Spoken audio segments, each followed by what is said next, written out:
rồi bia chim tu can si em ai ye ta chian liên chuan tu can si ta chian chôn na kan lei a tan luang a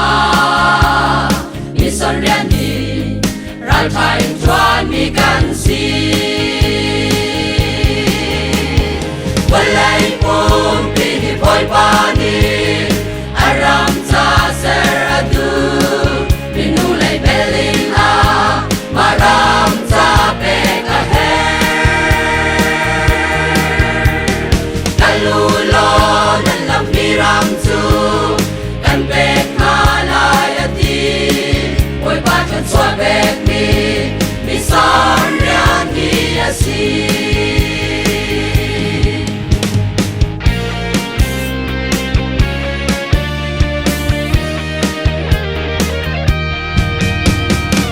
treo khát ni thong cha ram mui a kan chim han ti chim han se lo mi ni an chim cha mi kha kan bu a ra ti in kri pha bu an so ta chan fe chan rian se lo cha anong lo walai pum pi boy pa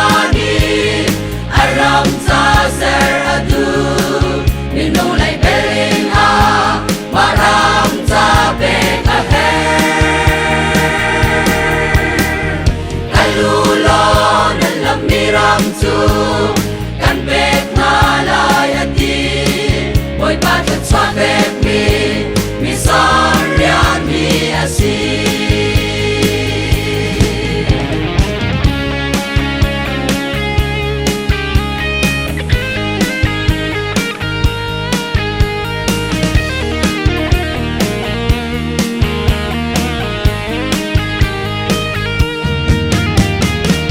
Giêsu Christ fiel mi ram ki pa va kalu lo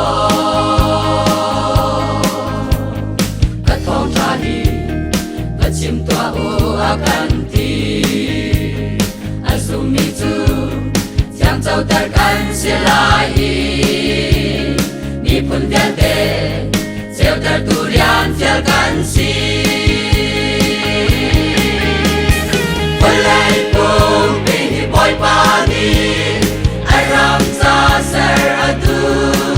minu lai belin a maram cha pe ka he kalu lo nan lam mi ram chu kan pe na lai ati boy pa cha chwa pe mi son rian ni asi